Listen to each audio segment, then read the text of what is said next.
The door slammed so hard, the framed photo of my late wife fell off the hallway wall.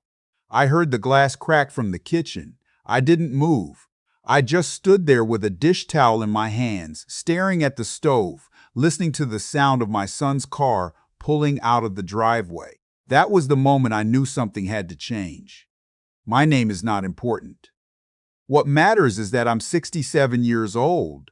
I spent 31 years working in commercial property management in Ottawa, and I built a life that I was proud of, not rich, comfortable. My wife, Patricia, we called her Pat, passed from ovarian cancer 6 years ago this November. She was the kind of woman who kept a garden even in the short Canadian summers, who made butter tarts from scratch every Christmas, who remembered every birthday in the extended family without writing a single thing down. When she died, she left a hole in this house that I've never quite figured out how to fill.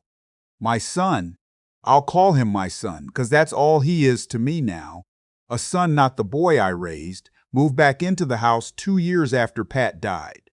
He was 34 at the time. He said he and his wife needed a fresh start after some financial trouble.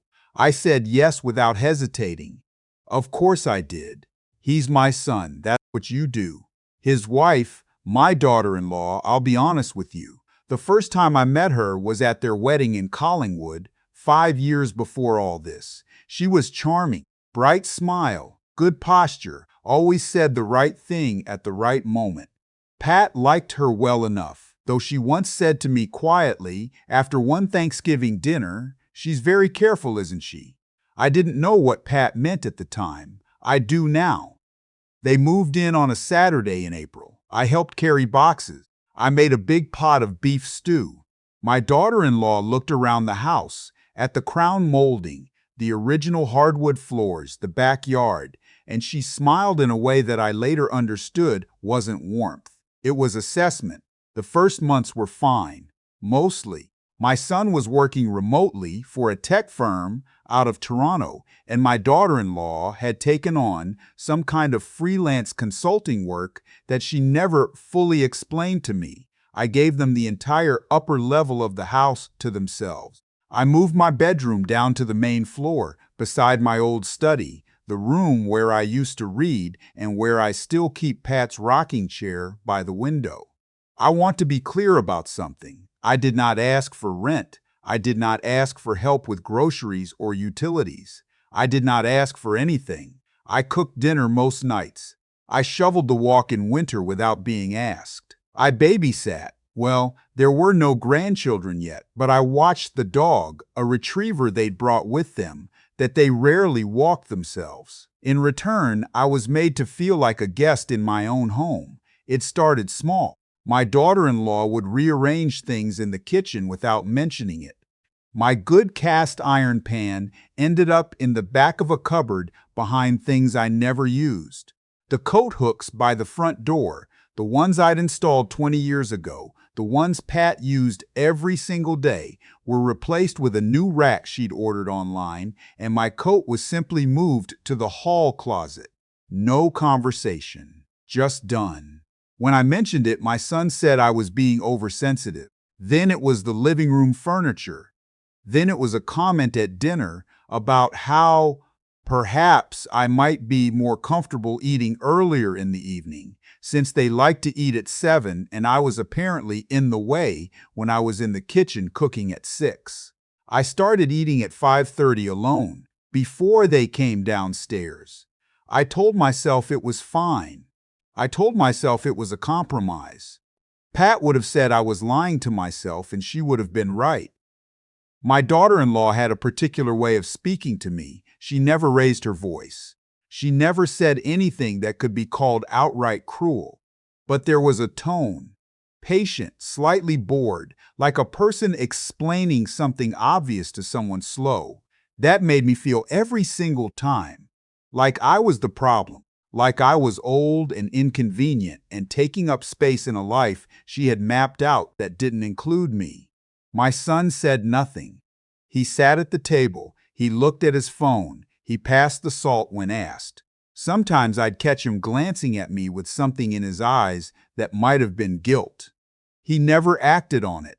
Whatever hold she had over him, it was total. The real trouble began last winter.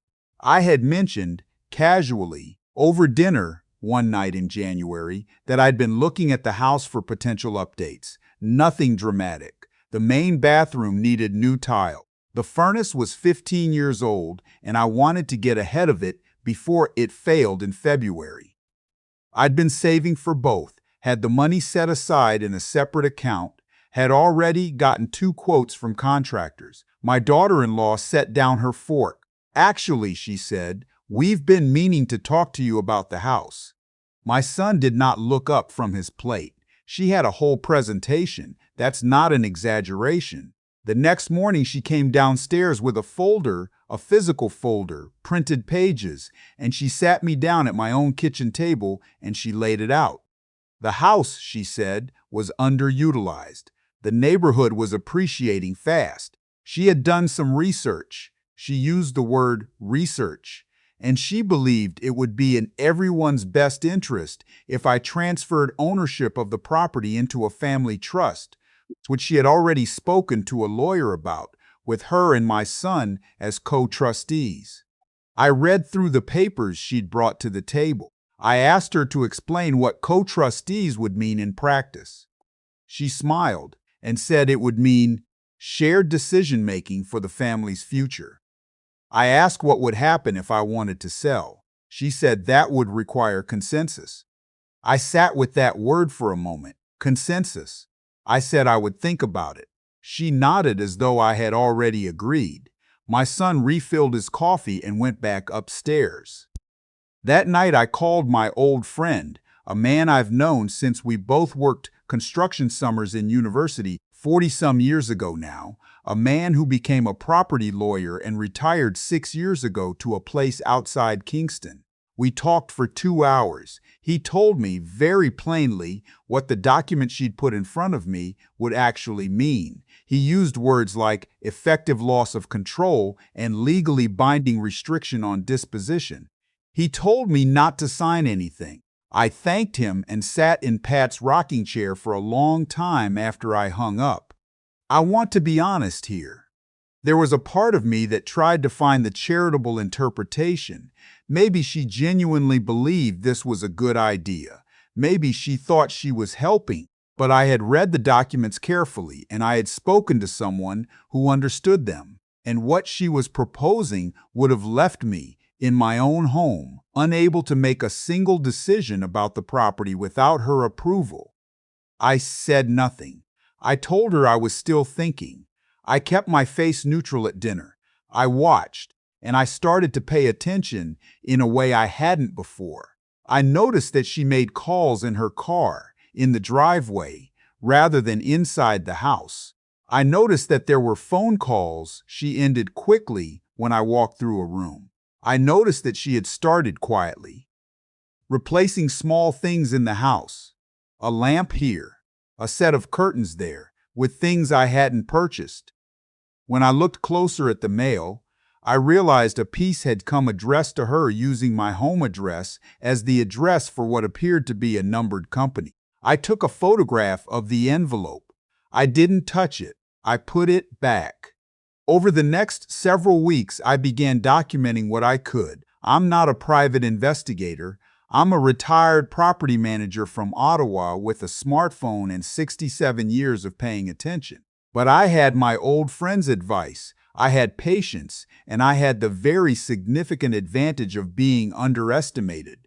She had never, not once, considered that I might be watching. One Thursday afternoon in late February, she left her laptop open on the kitchen table. She'd gone out to pick up a prescription, she said. She'd be back in 20 minutes. I did not touch her laptop. I did not open it, did not move it, did not do anything that could be called an invasion.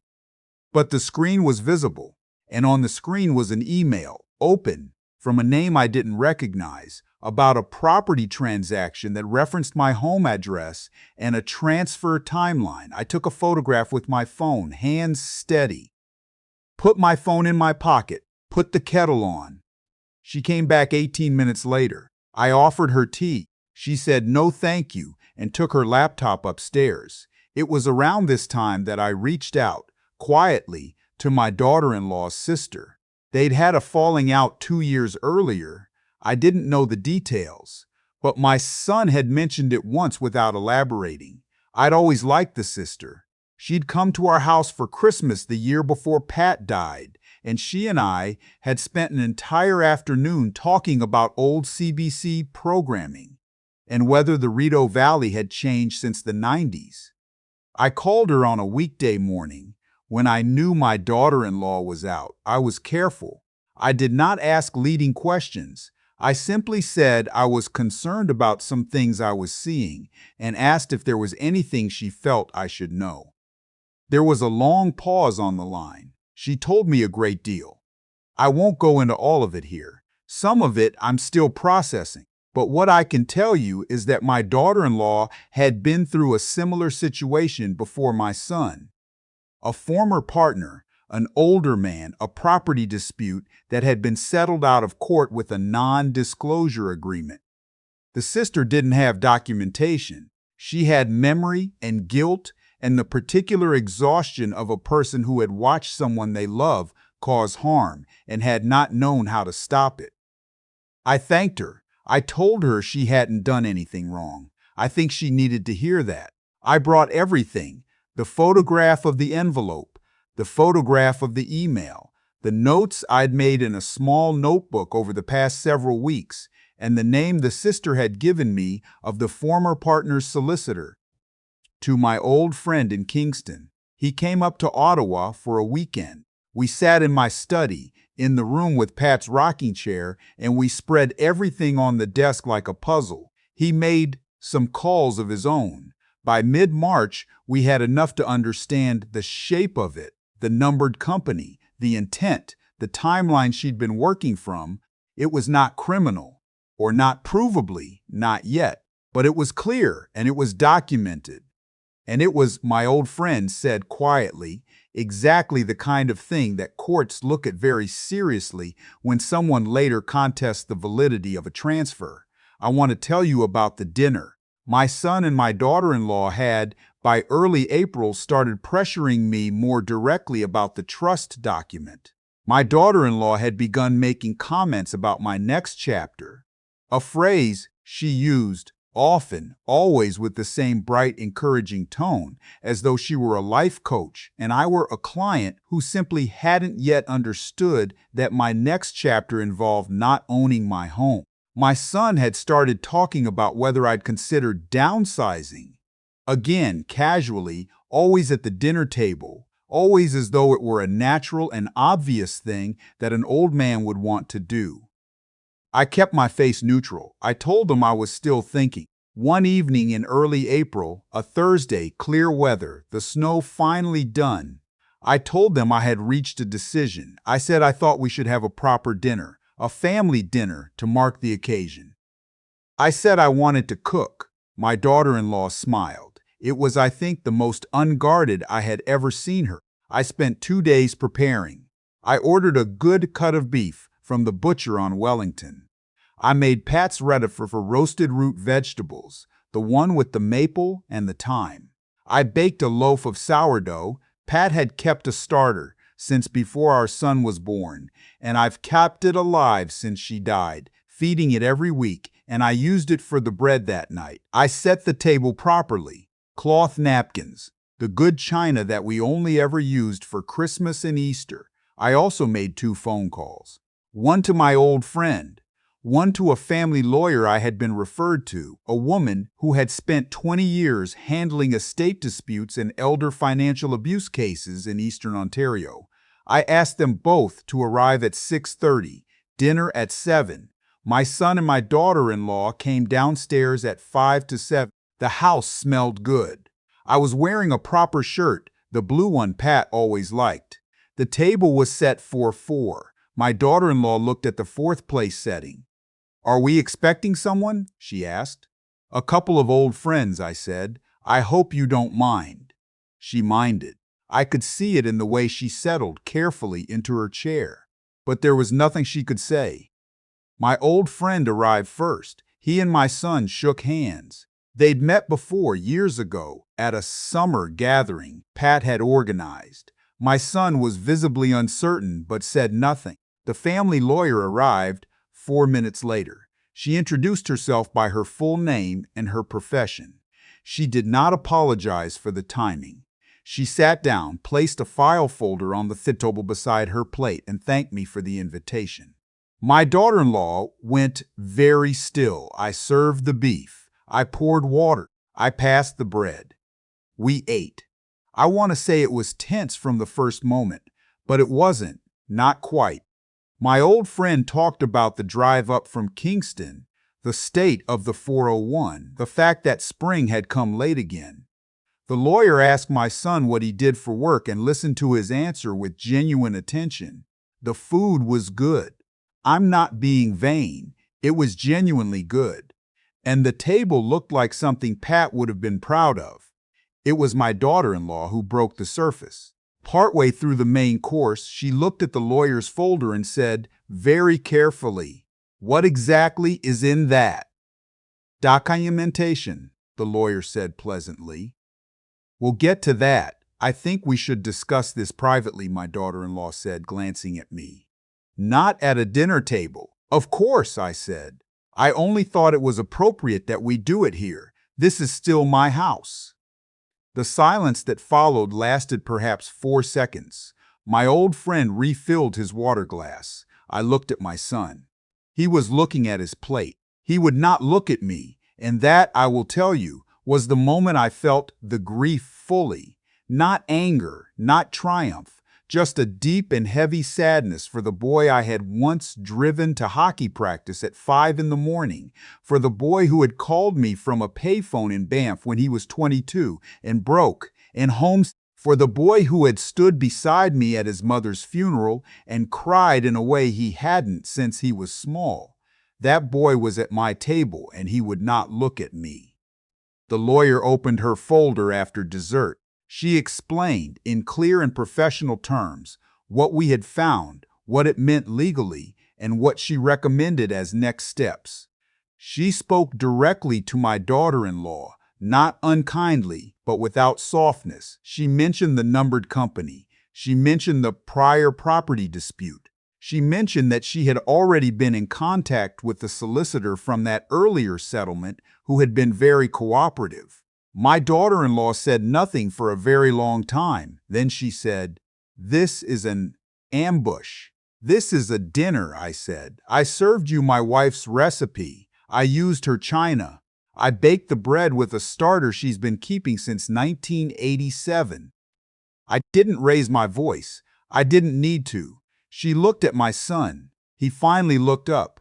Whatever passed between them in that moment, I couldn't read it, but I watched something shift in his face. He said, quietly, "How long have you known?"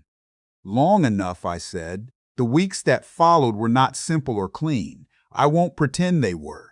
My son moved out 2 weeks later. He stayed with a friend from work, he said, while things were sorted out. My daughter-in-law retained her own lawyer. There were letters. There were difficult conversations conducted through intermediaries. My old friend was invaluable throughout, steady and matter-of-fact, in the way that only someone who genuinely cares about you can be when things are hard. She did not pursue the trust. The numbered company was dissolved. I also contacted the sister, my daughter-in-law's sister, and let her know what had happened. She already knew some of it. She cried briefly on the phone and then composed herself and said, "I should have said something years ago." I told her again that she hadn't done anything wrong. I meant it both times. My son called me in May. It was a Sunday evening, late, the kind of call you know a person has been working up to for days. He spoke for a long time. He said things I think he had needed to say for a year or more. I listened. I didn't interrupt. When he finished, I told him that I loved him, that I had always loved him, and that loving someone does not mean you will allow them to hurt you or stand by while someone else does. There was a silence, and then he said, "I know, Dad. We have had dinner twice since then. At a restaurant the first time, Neutral ground, his idea, which I thought showed sense. The second time here at home, he sat at the kitchen table while I cooked. He washed the dishes without being asked. We didn't talk about any of it. We talked about hockey, the way we always used to, and whether the Senators had any real hope this season, which is a question with a long and painful history in this house. I am still in my home. The furnace was replaced in June. The good contractors I'd originally called, the ones I'd gotten quotes from back in January. The bathroom reno is scheduled for September. Pat's rocking chair is still by the window in the study. I still feed her sourdough starter every week. Last month I found her old recipe box in the back of the pantry. I'd forgotten. I'd put it there after she died, couldn't bear to look at it for a while, and I spent an entire Saturday afternoon going through the cards in her handwriting. There's a recipe in there for butter tarts. I'm going to make them this Christmas. You don't protect what you've built by being loud about it. You protect it by paying attention, by being patient, and by understanding as clearly as you can, as early as you can, the difference between someone who is in your life and someone who is simply in your house. I learned that later than I should have, but I learned it. The chair at the head of my table is mine. It will stay mine.